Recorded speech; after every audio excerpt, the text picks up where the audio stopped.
So now the Nintendo Switch 2 is launching in 2025. The release date keeps moving and moving and moving.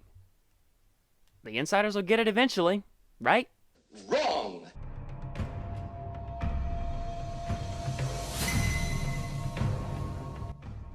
What is going on, everyone? I hope you are all doing well today. And yeah, the Nintendo Switch 2.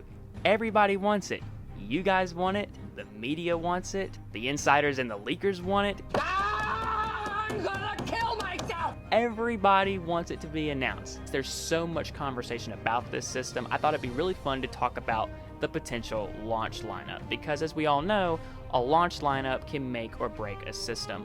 With the Wii U, we saw this with the really poor marketing and the fact that there really wasn't a big game there on the day one of its release. DK's in, this is gonna be bananas. That's a deal!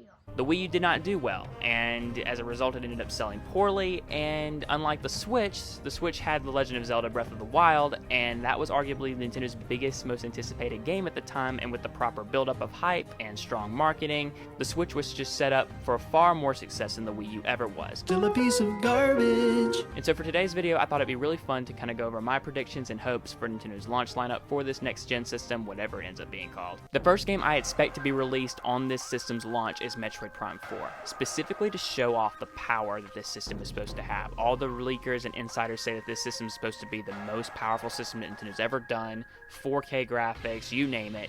And what better game to show off that power capability than Metroid Prime 4? When Metroid Prime Remastered was revealed for the Switch, my mind was immediately just blown away by just how good that game looked. And the Switch was only 6 years old at the time, and so now, with Metroid Prime 4 being released for a more powerful system, it's going to be looking insane. Oh, it's beautiful.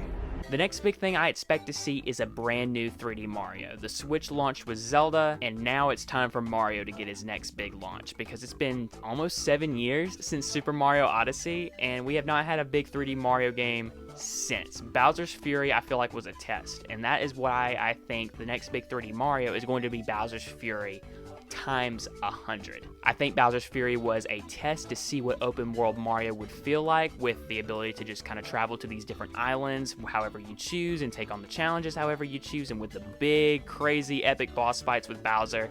I think that was just a test to see where they could take the next big open world 3D Mario. It makes me super excited for the potential of the boss fights with Bowser and just taking on his forces. It would just be really cool to be able to just walk around the Mushroom Kingdom and explore it freely, go to the desert, just to be able to explore the Mushroom Kingdom freely and have all these new abilities and just be able to tackle it how you see fit. Nice.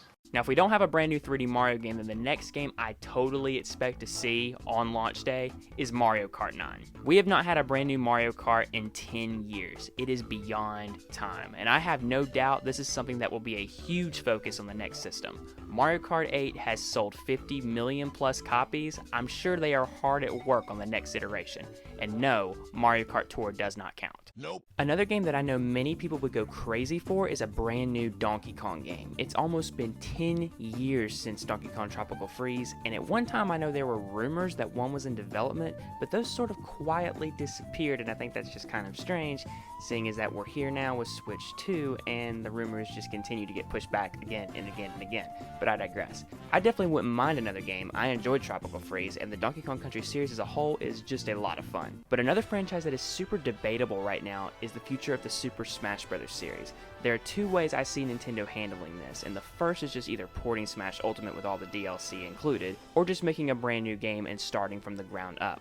I'd love to see the series evolve personally. I know many in the Smash community might kill me for saying that, but that's just how I feel. These are games that I 100% expect to see around the launch window of the next system, but these last two that I'm going to talk about are games that I hope to see at some point in its life cycle. Preferably the first year of its life cycle, because it just makes too much sense. And the first is ARMS 2. I really think that the first ARMS was so underrated. I might be the only one in the room that thinks that, but I just really do feel like that the first ARMS was severely underrated and also very underdeveloped. Besides the online and the Grand Prix, there was not much there. I actually thought there might be a story mode because of how the ARMS Nintendo Direct started. It showed some of the lore behind the characters with all the arms, and then nothing. That's why I think a sequel to ARMS would be very beneficial. New characters, new stages, story mode, new mechanics. There's a lot of potential there, and I think it deserves a second chance. And finally, since this system is going to be apparently super powerful and we're going off rumors here, then it makes total sense for me to talk about this one. A complete facelift remake of Ocarina of Time. There's been some talk about a super remake of Ocarina of Time in the works. Series producer Eiji Aonuma was actually asked about the possibility, to which he responded with, no comment. Fascinating.